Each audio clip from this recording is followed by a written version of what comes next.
A tiny puppy is stuck in a raging river, fighting to stay alive.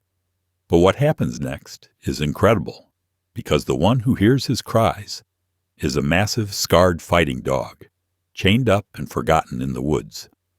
Against everything he's been taught, the giant dog does something no one expected. But this isn't just a rescue story. It's the start of something much bigger. Because behind that river is a secret so dark it's been buried for years. And when one man takes these animals in, he has no idea he's walking straight into a storm of lies, cruelty, and revenge. What if saving one life uncovers the truth about 100 others? And what if the biggest hero is the one who's been broken the longest? You being here is a reminder. The quiet acts of love and kindness still matter.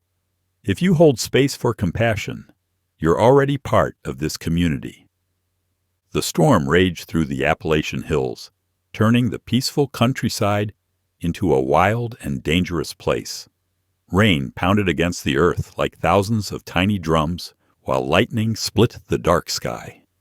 The usually gentle river had transformed into an angry monster, its muddy waters rising higher with each passing minute.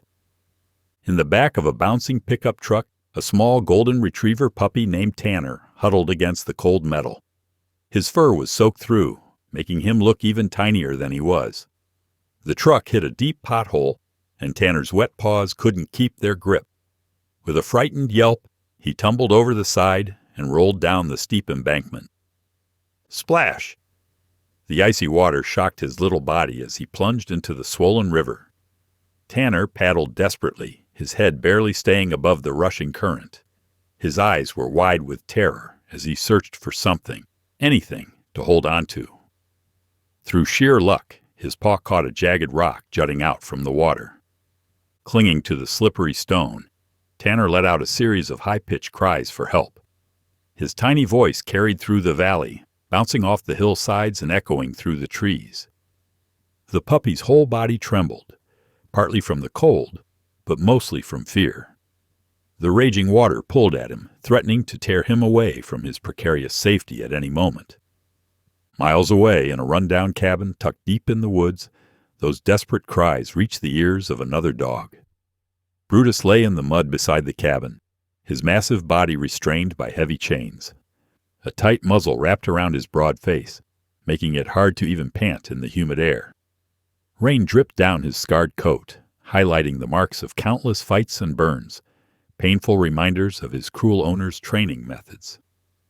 Inside the cabin, Chet Drury sat in his worn armchair, a bottle of cheap whiskey in his hand. The television blared, but he wasn't really watching it. His leathery face wore its usual mean expression as he took another long drink. When Tanner's cries reached Brutus's ears, something deep inside the big dog's chest stirred. It was like a spark lighting up in the darkness, a memory of who he had been before the fighting rings, before Chet's cruelty had tried to turn him into nothing but a weapon. His ears, torn and scarred from countless battles, pricked forward. Another cry from Tanner pierced the air, and Brutus lifted his massive head. Despite years of abuse, despite being trained to attack and hurt, the sound of a puppy in distress awakened something that Chet had never managed to beat out of him, his instinct to protect. Brutus stood up, his muscles rippling under his scarred coat. The chains clinked as he tested their strength, pressing against them.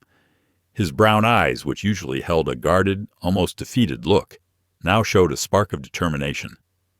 Each of Tanner's frightened whimpers made that spark grow stronger. The big dog's powerful chest expanded as he strained against his restraints. The chains bit into his neck and shoulders, but he barely noticed the pain. It was nothing compared to what he'd endured in the fighting pits. The metal links creaked under the pressure. Back at the river, Tanner's strength was failing. His small paws were growing numb from the cold water, and his grip on the rock was getting weaker. The current pulled at him relentlessly, like invisible hands trying to drag him away. He cried out again, his voice becoming hoarse and desperate.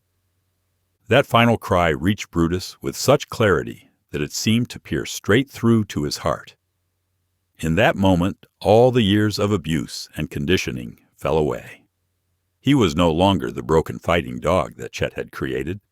He was what nature had meant him to be, a protector. The chains groaned against his renewed effort. Brutus's powerful neck muscles bulged as he pulled with all his might. His paws dug deep furrows in the mud as he threw his entire weight against his restraints. The old metal finally began to give way, link by link. Inside the cabin, Chet remained oblivious to the drama unfolding outside, the television's volume drowning out both Tanner's distant cries and the sound of straining metal. He took another swig from his bottle, unaware that the weapon he had so carefully crafted was about to break free. Brutus continued his struggle, his determination growing with each of Tanner's weakening cries. The puppy's voice was like a beacon, calling to something pure and untainted that still lived within the scarred fighter's soul. It was a reminder of innocence, of the need to protect those who couldn't protect themselves, everything that Chet had tried to destroy in him.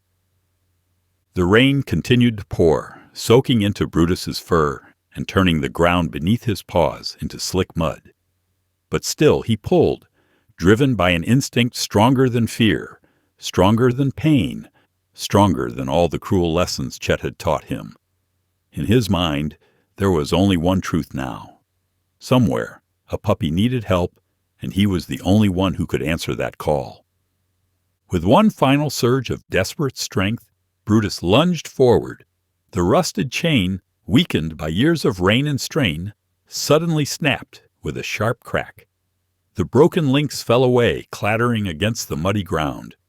For the first time in years, Brutus stood unbound. The muzzle still clung to his face, but he had no time to worry about that now. Each passing second meant life or death for the puppy whose cries guided him through the storm. His powerful legs, built strong through years of brutal fights, now served a noble purpose as he charged through the dense woods.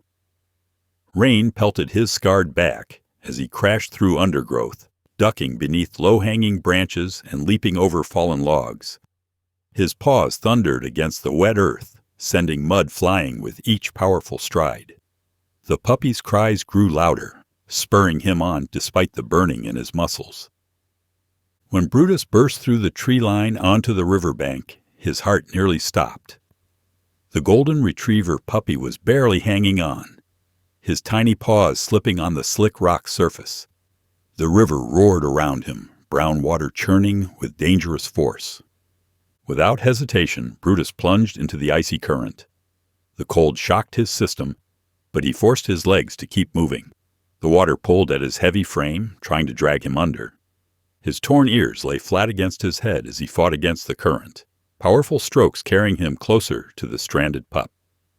Tanner's eyes widened at the sight of the massive scarred dog approaching. His small body trembled, partly from fear and partly from exhaustion. But there was something in Brutus's eyes, a gentleness that defied his fierce appearance, that told the puppy he was safe. Just as Tanner's grip finally failed, Brutus reached him. The big dog's jaws, still confined by the muzzle, couldn't grab the puppy. Instead, he positioned his broad chest next to the rock, creating a living platform for Tanner to scramble onto. The puppy's wet fur pressed against Brutus's neck as the larger dog turned toward shore. Swimming back was even harder with his precious cargo, but Brutus refused to give up. His legs burned with effort as he fought the current, every stroke a battle against the raging water. A floating branch struck his side, nearly knocking Tanner off. Brutus corrected quickly, keeping the puppy above water even as he went under for a moment. Water filled his nostrils, making him sputter through the restrictive muzzle, but still he pressed on. Finally, his paws touched bottom. With the last of his strength, Brutus surged forward through the shallows, making sure Tanner reached dry land. The puppy tumbled onto the muddy bank, coughing up river water, but alive. Brutus managed 2 more steps before his legs gave out. He collapsed beside Tanner, his massive body shaking with exhaustion. The muzzle restricted his breathing, making it hard to catch his breath. His vision began to blur as the adrenaline faded, replaced by bone-deep weariness. Tanner, though barely able to stand, managed to lift his head. He let out a series of weak barks, a cry for help that echoed through the trees. Then he pressed his small body against Brutus's side, offering what warmth he could to the dog who had saved his life. The barks reached the ears of Jude Harlan, who had been hiking nearby, seeking solitude in the storm-swept woods. The former combat medic changed direction, following the sound. Years of military training had taught him to never ignore a call for help, even from an animal. When Jude pushed through the wet undergrowth, he stopped short at the sight before him. A tiny golden retriever puppy huddled against the largest dog he'd ever seen, a scarred giant that looked like it had survived a war. Both animals were soaked and motionless, but for the slight rise and fall of their breathing. His medical training kicked in as he approached cautiously. The puppy watched him with tired eyes, but made no move to run. The larger dog lay completely still, clearly unconscious. Jude's experienced gaze noted the cruel muzzle, the broken chain still attached to the collar, and the countless scars that told a story of abuse. "Easy there, little one," Jude murmured, kneeling beside them. His weathered hands gently checked Tanner for injuries, finding only minor scrapes and exhaustion. The puppy leaned into his touch, too tired to be afraid. When he turned his attention to Brutus, his jaw tightened at the evidence of long-term cruelty. But there was something else here. The way the big dog had collapsed, positioned to shield the puppy even in unconsciousness, spoke of an incredible act of courage and protection. Rain continued to fall as Jude quickly assessed the situation. Both animals needed immediate care, and his cabin wasn't far. Years of carrying wounded soldiers had given him the strength needed for such a task. With gentle hands, he gathered the puppy in his arms and prepared to help the hero who had braved the river to save him. With careful movements, Jude lifted the unconscious Brutus across his shoulders in a fireman's carry, cradling Tanner against his chest. The rain had eased to a gentle drizzle, but the forest path was slick with mud. He picked his way carefully through the undergrowth, grateful his cabin was less than half a mile away. "Hang in there, boys," he murmured, adjusting his grip. The massive weight of Brutus pressed down on him, bringing back memories of carrying wounded soldiers to safety. But this time, instead of gunfire and explosions, there was only the soft patter of rain on leaves and Tanner's quiet whimpers. After 15 minutes of careful hiking, the wooden walls of his cabin came into view. Jude shouldered open the door and carried his patients inside. He laid Brutus gently on the thick rug by the fireplace, then set Tanner down beside him. The puppy immediately pressed close to his rescuer's side.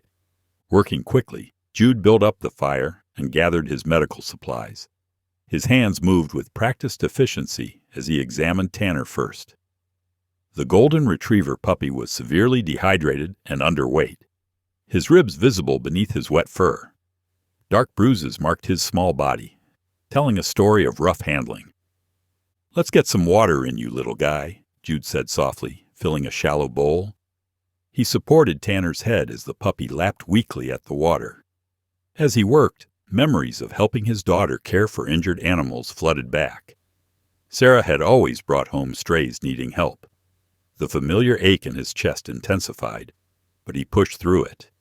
These dogs needed him now. Turning to Brutus, Jude's expression hardened. The big dog's unconscious form revealed years of systematic abuse. Old scars crisscrossed his body, and fresh wounds showed where the chain had cut into his neck. The cruel muzzle had rubbed raw spots on his face.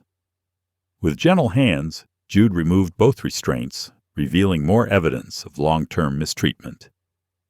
As he cleaned Brutus's wounds, Jude discovered something that made him pause. Along the dog's right side, partially hidden by his thick fur, was a distinctive scar, a deliberate mark that looked almost like a brand. He had seen similar marks before, during his time overseas, used by criminal organizations to identify their property. "What happened to you, big guy?" he whispered, applying antibiotic ointment to the worst injuries. Brutus stirred slightly, but didn't wake, his massive body still exhausted from the river rescue. Jude wrapped both dogs in warm blankets and continued his care through the afternoon. He noticed something odd about Tanner's collar. It was expensive leather, completely unlike what you'd expect on a stray. Using his veterinary scanner, a holdover from Sarah's pet-sitting business, he detected a microchip. The information that came up made him frown. According to the chip, Tanner belonged to the Whitmore family, wealthy residents of Ashton County, nearly 50 miles away. How had such a well-cared-for puppy ended up in the river? Something didn't add up. As evening approached, both dogs began to show signs of improvement. Tanner managed to eat some softened food, while Brutus finally opened his eyes. The big dog's first action was to look for Tanner, relaxing only when he spotted the puppy nearby. What happened next surprised Jude. Despite his obvious background as a fighting dog, Brutus showed incredible gentleness with Tanner. When the puppy stumbled while trying to walk, Brutus was there instantly, letting the little one lean against him for support. He watched Tanner's every move with protective attention, positioning himself between the puppy and the cabin door. "You're quite the guardian angel, aren't you?" Jude remarked, watching Brutus guide Tanner back to their makeshift bed by the fire. The big dog's scarred face turned toward him, and Jude saw intelligence in those eyes, and something more, a nobility that transcended the cruelty he had endured. Throughout the night, Jude checked on them regularly.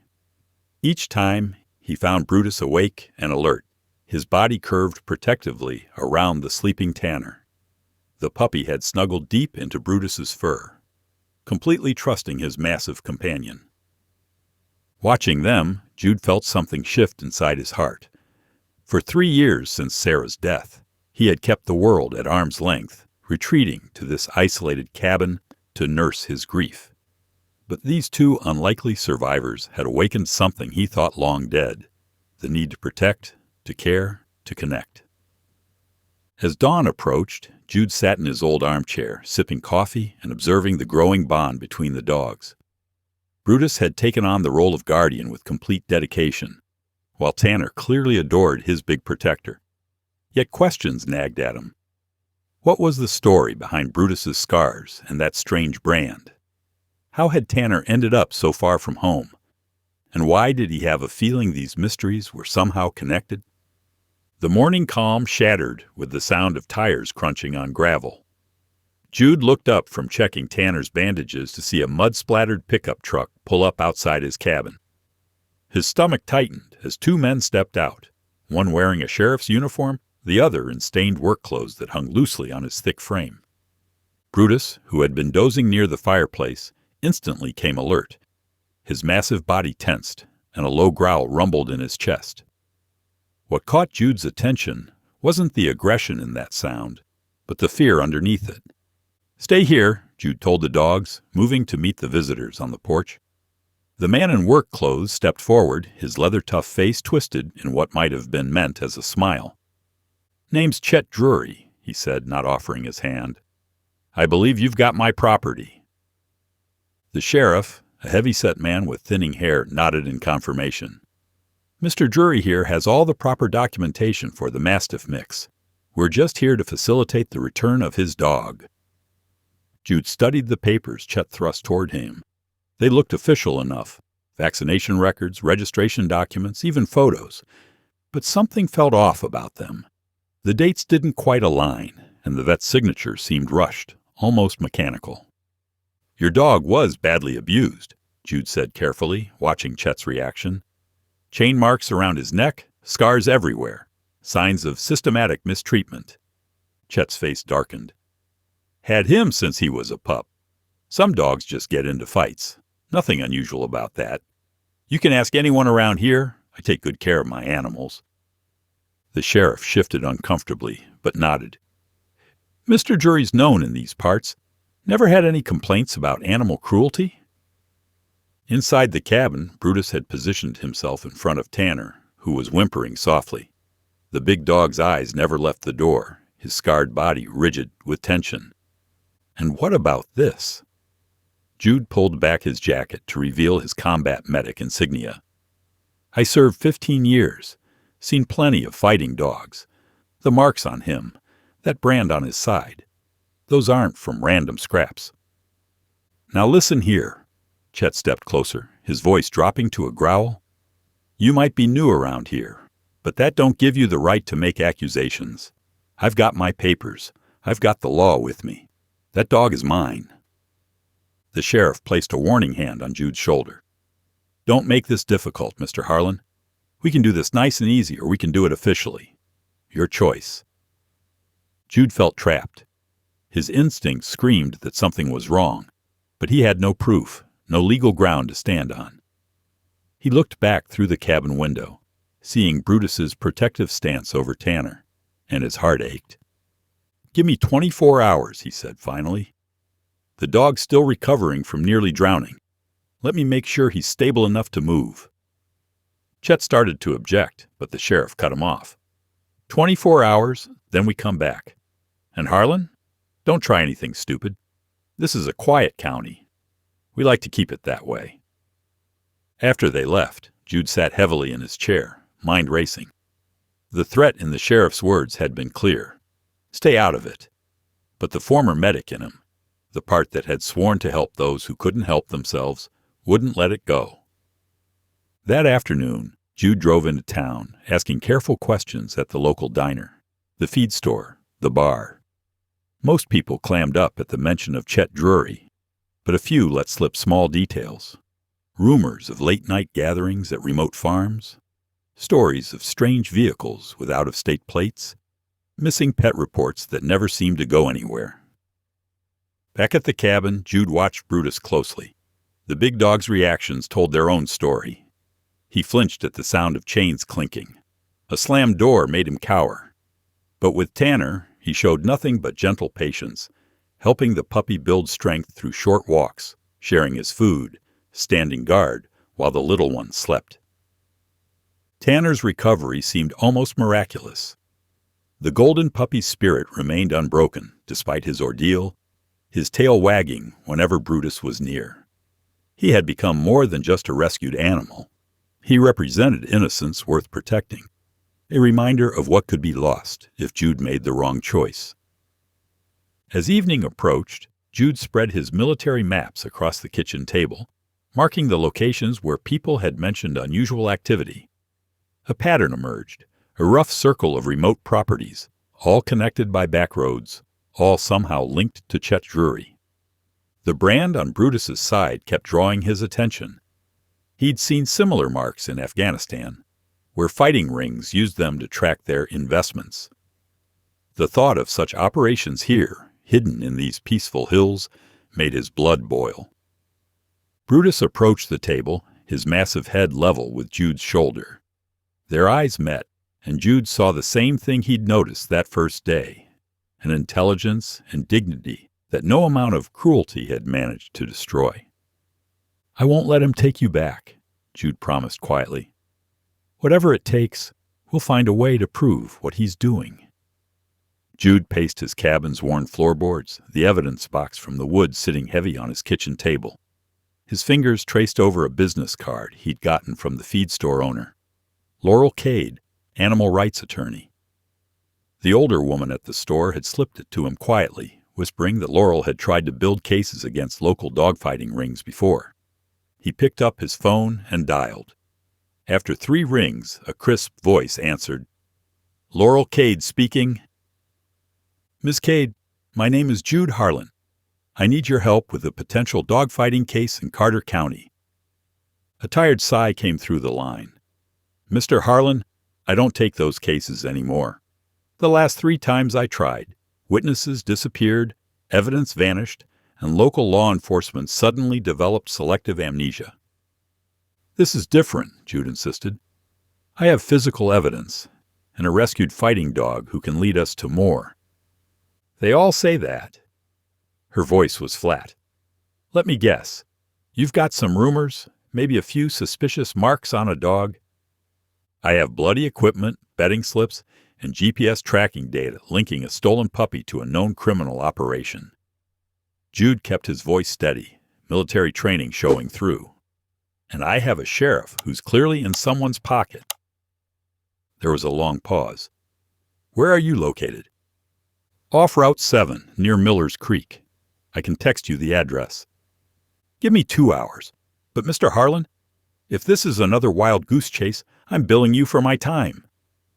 While waiting for Laurel, Jude watched Brutus pace near the back door, whining softly. The big dog had been agitated all morning, scratching at the door and looking into the woods. Finally, Jude understood. "You want to show me something, boy?" Brutus's ears perked up. He led Jude into the forest, moving with purpose despite his still healing injuries. After 15 minutes of walking, the dog stopped at a small clearing and began pawing at the ground. Jude got down on his knees. The earth had been disturbed recently. Using a fallen branch, he carefully dug until he hit something solid. A metal ammunition box, military grade, partially rusted but intact. Inside, he found exactly what he'd feared: blood-stained leather harnesses, steel-tipped whips, and dozens of betting slips with dates, dog names, and amounts. Some slips had Brutus's fighting name, the Bear, written in smeared ink. He was photographing the contents when he heard footsteps approaching. Laurel Cade emerged from the trees, looking exactly like her voice had suggested: sharp, professional, and thoroughly unimpressed. "Mr. Harlan?" Her eyes fell to the box. "What exactly am I looking at?" Jude explained everything, finding Brutus and Tanner, Chet's visit with the sheriff, and now this buried evidence. As he spoke, Brutus approached Laurel cautiously. She knelt, examining his scars with practiced eyes. "These marks?" She touched the brand gently. "I've seen this before. 3 years ago, in a case that mysteriously fell apart." She stood, brushing dirt from her knees. "Show me everything else you've got." Back at the cabin, Jude spread out his findings, while Laurel took detailed notes. When he mentioned Tanner's microchip, she pulled out her laptop. "That puppy was reported stolen 2 months ago. Made the local news. Family offered a $10,000 reward." She showed him the article. "GPS data from his chip should show everywhere he's been since then." "Including Chet's property?" "Exactly." Laurel's professional facade cracked slightly as she watched Brutus gently nudge Tanner away from a sharp table corner. "Most fighting operations steal small dogs to use as bait. They usually don't survive. Your Brutus here probably saved more than just this puppy's life by breaking free." She began organizing the evidence methodically. The betting slips have names, dates, locations. The harnesses have blood that can be typed. And that brand, ... She touched Brutus again, softer this time. "That's going to tie everything together." "But what about the sheriff?" Jude asked. "Leave him to me. I've got contacts at the state level who've been looking for exactly this kind of case." She paused, studying Jude. "But you should know. This is going to get ugly. People like Chet Drury don't go down easily." Tanner wobbled over, still slightly unsteady from his ordeal. He pressed against Brutus's leg, and the bigger dog curled protectively around him. Watching them, Laurel's expression softened further. "They're both going to need to be protected," she said. "Once we move on this, Chet will try to either reclaim Brutus or make him disappear. And that puppy is our link to the family that reported him stolen. Key witnesses." Jude straightened, combat training evident in his stance.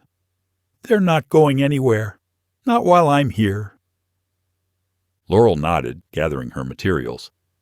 "I'll start the paperwork tonight. We'll need emergency custody orders for both dogs, search warrants for multiple properties, and state-level law enforcement involvement." She reached for her phone. "This is exactly the kind of case I've been waiting for. Sometimes you just need the right piece of evidence, or the right dog, to break everything open." The fluorescent lights hummed in the county courthouse as Laurel filed the emergency injunction papers. Her heels clicked against the marble floor as she walked back to where Jude waited with both dogs. Brutus sat alert, his scarred body tense but steady, while Tanner dozed at his feet. "It's done," Laurel said, kneeling to scratch behind Brutus's torn ears. "The judge granted temporary custody to you, Jude. Chet can't legally touch either of them until the hearing next week." What they didn't expect was how quickly Chet would react. That very night, as a heavy darkness settled over the mountains, Jude woke to the acrid smell of smoke. Brutus's deep growl cut through the silence seconds before the smoke detector shrieked to life. Orange flames were already climbing the cabin's outer walls. The old wood, dried by weeks without rain, caught like kindling. Jude leaped from bed, his combat training kicking in as he grabbed his phone and called 911. "Fire at 4278 Miller Creek Road," he shouted, coughing as smoke poured through the gaps around the windows. "Hurry!" Brutus barked urgently from the living room. Through the thickening smoke, Jude could see the big dog pushing against the front door, which had been blocked from the outside. The realization hit him like a punch. This was no accident. "Tanner!" Jude called out, dropping to his knees where the air was clearer.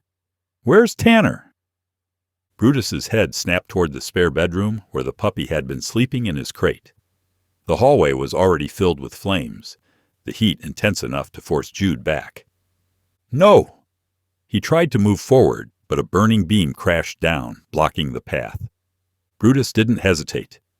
With a power born of desperation, he crashed through the burning window, glass shattering around his massive frame. The big dog disappeared into the inferno, his dark shape barely visible through the flames. Seconds stretched like hours as Jude fought to clear the blocked door. Finally, he managed to shoulder it open, stumbling onto the porch just as fire trucks wailed in the distance. "Please," he whispered, scanning the windows desperately. "Please." A crash from the side of the cabin drew his attention. Through a wall of flames, Brutus emerged, carrying Tanner's limp form by the scruff. The bigger dog's fur was singed, burns visible on his exposed skin, but his grip on the puppy never wavered.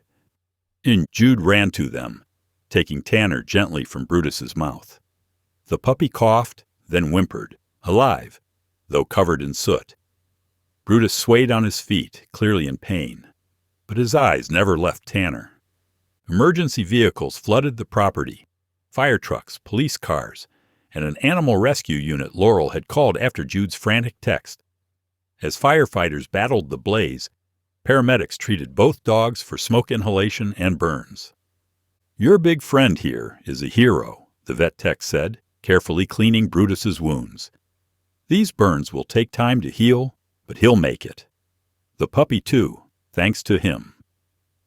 Word spread quickly through the small community. By morning, local news vans lined the road, their cameras capturing the charred cabin and interviewing neighbors who'd witnessed the fire. Several mentioned past concerns about Chet Jury, speaking openly now that his violence had become impossible to ignore. Laurel arrived as state fire investigators combed through the debris. Her usual professional demeanor cracked when she saw Brutus's injuries. "We found accelerant traces," the lead investigator told her. "Someone doused the porch and doors before lighting it. Real amateur job, left evidence everywhere." "This changes everything," Laurel said, watching as Brutus, despite his bandaged burns, still kept a protective eye on Tanner. "Attempted murder, arson, animal cruelty. The state police will have to take over now." Jude sat nearby, his face smudged with smoke, but his eyes clear. "He tried to kill them, kill all of us."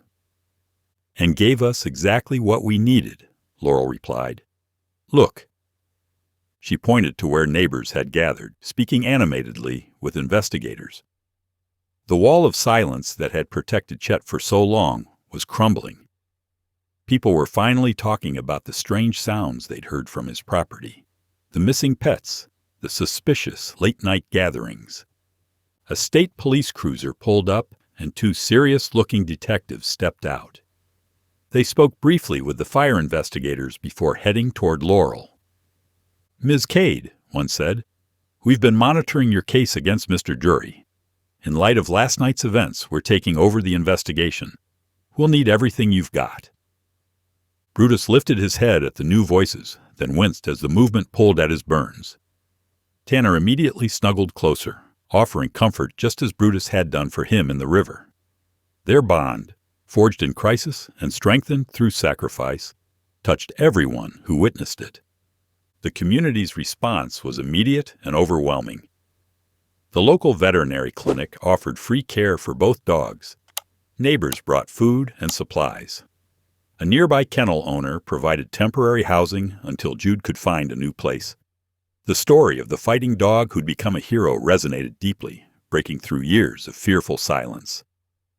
As Laurel prepared to leave, she paused to look at Brutus one more time. Despite his injuries, his eyes remained alert and watchful, his protective instinct undiminished by pain or trauma. "You know," she said quietly to Jude, "sometimes it takes one act of pure courage to change everything. What Brutus did last night, that's the kind of thing people can't ignore, can't explain away." The morning sun cast long shadows across Jude's temporary rental as Laurel's car pulled into the gravel driveway. 3 weeks had passed since the fire, and Brutus's burns were healing well under the dedicated care of the local vet clinic. The big dog's protective nature hadn't diminished. If anything, his bond with Tanner had grown stronger through their shared trauma. "We've got movement," Laurel announced, spreading files across the kitchen table. 5 of Chet's former associates came forward yesterday. They're ready to testify about the dog-fighting operation. Jude watched as Brutus lifted his head from his bed in the corner, ears perking up at the mention of Chet's name. The scars from the fire were still visible through his patchy fur, but his eyes were alert and focused. "What changed their minds?" Jude asked, pouring coffee into 2 mugs. "The fire scared them. Nobody wants to be associated with attempted murder." Laurel took a sip of coffee. "Plus, state investigators aren't as easily bought as our local sheriff." Brutus suddenly stood up, his movements careful but deliberate. He walked to the door and looked back at them, whining softly. "He wants us to follow him," Jude said, recognizing the behavior from when Brutus had led them to the buried evidence box. They followed as Brutus limped purposefully through the woods, taking a path that led toward Chet's property. Tanner trotted alongside, staying close to his protector. After 20 minutes, they came to an old barn, its wood weathered gray with age. "This isn't on any of the property maps," Laurel whispered, pulling out her phone to document their location. Brutus circled the building, stopping at a partially hidden side door. The lock was new, contrasting sharply with the barn's deteriorated state. Laurel called the state investigators while Jude examined the structure. "Look at these tire tracks," he pointed out. "Fresh. Someone's been here recently." Within 30 minutes, 2 state police cars arrived, lights off to avoid attention. The investigators quickly picked the lock, and what they found inside made even the hardened officers pause. Rows of heavy metal cages lined the walls, many still containing fighting dogs in various states of injury and neglect. Training equipment, brutal devices designed to build aggression, hung from hooks. A makeshift fighting ring dominated the center, its floor stained dark with old blood. "My God!" Laurel breathed, documenting everything with her camera. "This is bigger than we thought." Brutus moved carefully through the barn, stopping at specific cages. The dogs inside responded to his presence, many showing signs of recognition. He'd been one of them, Jude realized. He knew their suffering intimately. The investigators discovered a metal filing cabinet in a corner office. Inside, they found detailed records, fight schedules, betting logs, and payment receipts. Most damning were the regular payments made to the sheriff's private account, documented in Chet's meticulous handwriting. "This is what we needed," Laurel said, carefully bagging the documents as evidence. "The sheriff's involvement explains why nothing was ever done about the missing dogs, the noise complaints, all of it." Animal welfare officers arrived with transport vehicles, carefully removing the injured dogs. Each rescue brought a fresh wave of anger and determination to the faces of everyone present. These animals had suffered in silence for years, while those sworn to protect them looked the other way. Some of these dogs matched descriptions from missing pet reports going back 2 years, one officer reported, checking microchips against a database. Chet wasn't just breeding fighting dogs. He was stealing pets and training them to fight.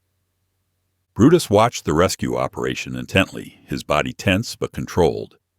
When the last dog was safely loaded, he finally relaxed, leaning slightly against Jude's legs.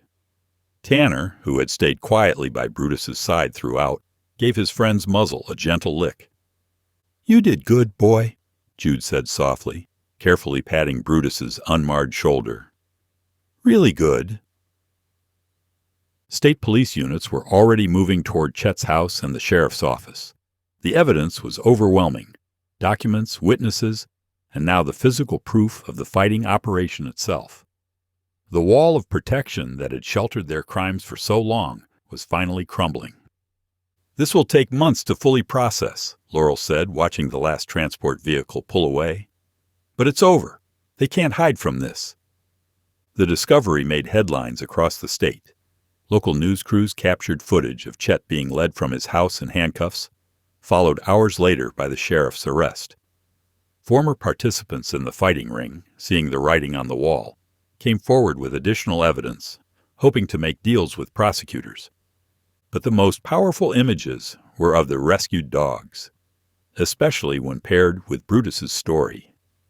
The fighting dog who had become a hero, first saving a puppy from drowning, then from a fire, and finally leading authorities to save his former fellow captives. His journey from victim to savior resonated deeply with people, putting a face on both the cruelty of dogfighting and the capacity for change and redemption. The early morning fog hung low over the hills as state police vehicles converged on Chet Jury's property. The silence was broken by the crunch of tires on gravel and the sharp squawk of police radios. Inside his cabin, Jude watched through the window, Brutus and Tanner at his feet. "This is the state police. Chet Jury, come out with your hands visible." The amplified voice echoed across the valley. Laurel stood beside Jude, her hand unconsciously finding his arm. They'd waited weeks for this moment, building an airtight case with the evidence from the barn. The documentation had revealed an operation far larger than anyone had imagined. Dozens of stolen dogs, hundreds of thousands of dollars in illegal betting, and a web of corruption that stretched across 3 counties. Chet emerged from his house slowly, his usual swagger replaced by defeated shuffling. His hands trembled as officers cuffed him, reading out the charges. Multiple counts of animal cruelty, arson, criminal conspiracy, operating an illegal gambling enterprise, ... Brutus watched intently from the window, his scarred face reflected in the glass. When Chet was finally placed in the police car, the big dog let out a deep breath, as if releasing years of tension. "You're safe now," Jude said softly, kneeling beside him. "He can't hurt anyone anymore." Across town, another drama unfolded at the sheriff's office. News cameras captured the moment state investigators entered the building, emerging an hour later with boxes of evidence and a shell-shocked sheriff in handcuffs. His desperate attempts to explain away the documented payoffs fell flat against the mountain of evidence. The local news stations ran continuous coverage. Breaking news: local sheriff arrested in connection with multi-county dogfighting ring. The story spread like wildfire through social media, with Brutus's journey from fighting dog to hero capturing hearts nationwide. At the county animal shelter, the phone started ringing nonstop. People wanted to help, to adopt the rescued dogs, to donate to their care. Veterinarians volunteered their services, and animal behaviorists offered rehabilitation programs. "The response has been overwhelming," the shelter director told reporters. "But the real hero is Brutus. His courage in leading authorities to that barn saved so many lives." Several prestigious animal sanctuaries reached out, offering Brutus a permanent home. State-of-the-art facilities with specialized care for former fighting dogs, places where he could live out his days in peace. But when Jude presented the options, Brutus simply pressed closer to his leg, looking up with clear eyes that seemed to say, "I'm already home." Tanner, now fully recovered from his river ordeal, supported his friend's decision in his own way, curling up next to Brutus each night, sharing his bed, bringing toys to entice him to play. The puppy's original owners, upon learning the full story, made the difficult but loving decision to let him stay where he'd found his true family. Laurel found herself spending more evenings at Jude's cabin, ostensibly to update him on the legal proceedings.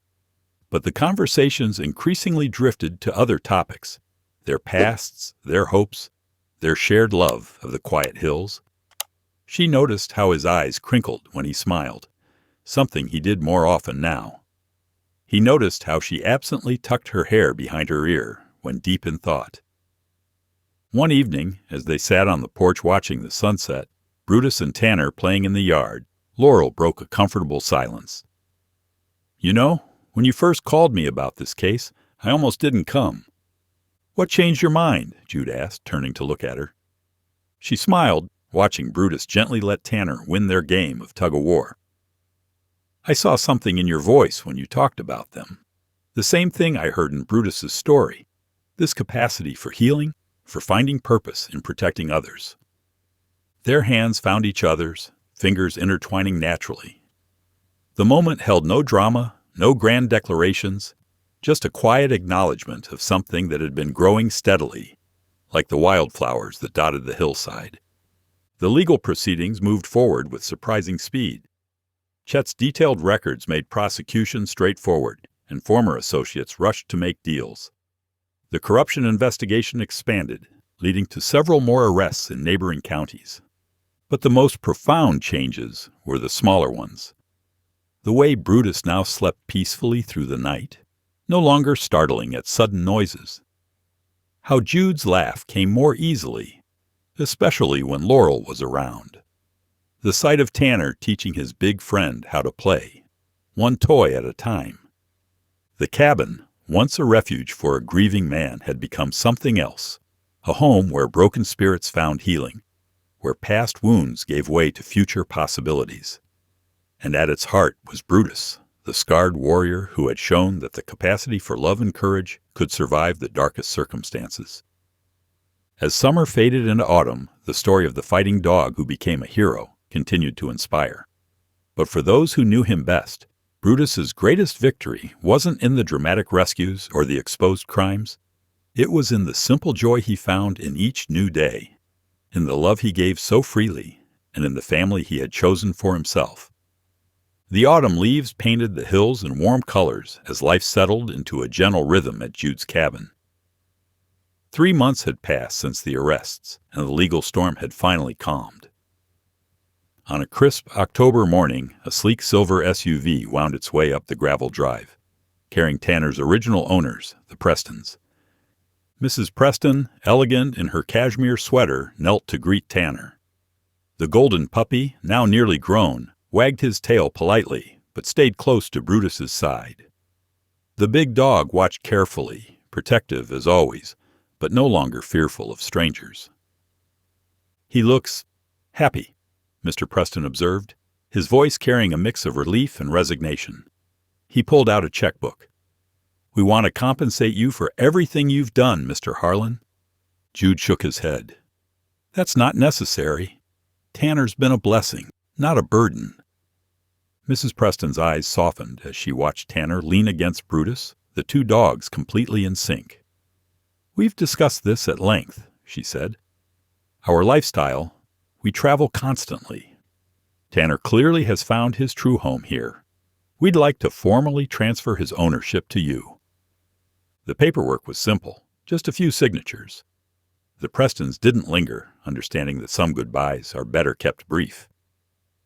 As their car disappeared down the drive, Tanner bounded back to Brutus, initiating their usual game of chase around the yard. Later that week, Jude sat in Laurel's office, finalizing Brutus's adoption papers. Her reading glasses perched on her nose as she reviewed the documents. "Everything's in order," she said, sliding them across her desk. "He's officially yours now." Jude's signature was steady and sure. "He was always mine," he said quietly. "We just needed the papers to catch up to reality." Laurel's hand found his across the desk, a touch that had become familiar and comforting. Their relationship had grown like a mountain stream, quiet, steady, and natural. She joined them for dinner most evenings now, bringing case files that often went unopened as they talked about everything and nothing. The cabin evolved with their new life. A second dog bed appeared in the living room, though it rarely saw use. Brutus and Tanner preferred to share. Laurel's coffee mug found a permanent place in the kitchen cabinet. The old wounds that had brought them all together began to heal, replaced by the simple joy of belonging.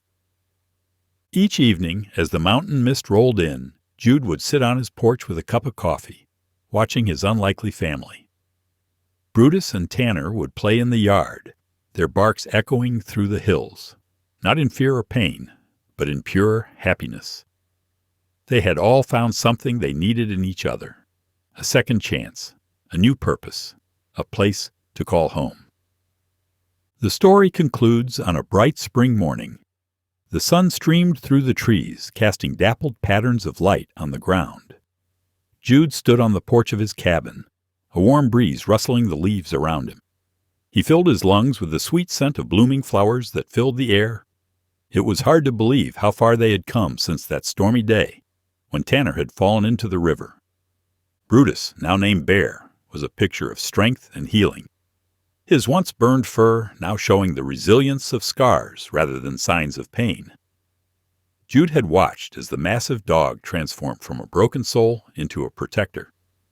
Bear played vigorously in the yard, his tail wagging enthusiastically as Tanner chased butterflies, leaping with unrestrained joy. The bond between the two dogs had deepened into something beautiful, their shared past no longer burdening them, but fueling a fierce allegiance. As Jude looked on, he felt the warmth of the sun on his skin. The ache in his heart for his lost daughter had dulled, replaced by an unexpected gratitude for the love he had found with Bear and Tanner. They were not just animals, they were family. Each day spent with them healed the emptiness that had once threatened to consume him. Laurel had begun regularly spending her weekends at the cabin, which quickly became a cherished routine. She arrived with a basket filled with homemade goodies, as well as legal documents to finalize anything related to the animal cruelty case that had brought them together. But beyond their work, there was laughter. There were quiet moments together, stealing glances over cups of coffee. Jude had admired how her auburn hair glowed in the sunlight, how her laughter seemed to chase away the shadows of the past. One evening, as the sun began to dip below the horizon, casting a golden hue across the meadow, Jude invited Laurel to join him and the dogs by the riverbank. "It feels like a celebration," he said, motioning to the untouched beauty around them. "We have so much to be thankful for." Laurel smiled, her eyes sparkling. "You're right, Jude. Look at Bear and Tanner. They've come so far, just like us." As they watched the dogs playfully wrestle in the grass, both adults felt the weight of their shared journey lift a little more. Jude shared stories of Tanner's wild recovery from the river incident, how Bear had heroically saved him when hope seemed lost. "It's incredible," Jude said, his voice steady. "From a moment of despair to this, a loving family. It's a second chance for all of us." As they sat side by side, their shoulders brushing occasionally, Bear and Tanner came to rest beside them in the tall grass. They sat quietly, side by side, looking out over the shimmering water that once threatened to drown Tanner. Jude threw an arm around Laurel's shoulder, a comforting gesture that felt as natural as breathing. "You know," he said softly, "I never would have thought this would be my life again. I thought I'd lost everything." Laurel nodded, touched by his honesty. "But look at what you've created here. Love doesn't erase pain, but it does build something new. Look at Bear and Tanner. They've shown us both that even the hardest past can lead to a brighter future." The sun dipped lower, painting the world in hues of pink and gold, a promise of a new day to come. It was not just a change in seasons, but the transformation of souls brought together by trials and the will to heal. They were no longer just survivors of grief and loss. Together, they had formed a family, rich with love and purpose, ready to face whatever came next. As Bear and Tanner nestled closer into the cool grass, Jude and Laurel felt a bright warmth in their hearts, a strong sense of belonging that had escaped them for too long. Here, in this serene moment, they were more than a group of broken souls. They were whole. They were family. And as the sun set, they knew that their journey from victims to protectors was complete. Thank you for watching. If even one moment stayed with you, don't forget to subscribe. I'll be here tomorrow with another story that speaks to the heart.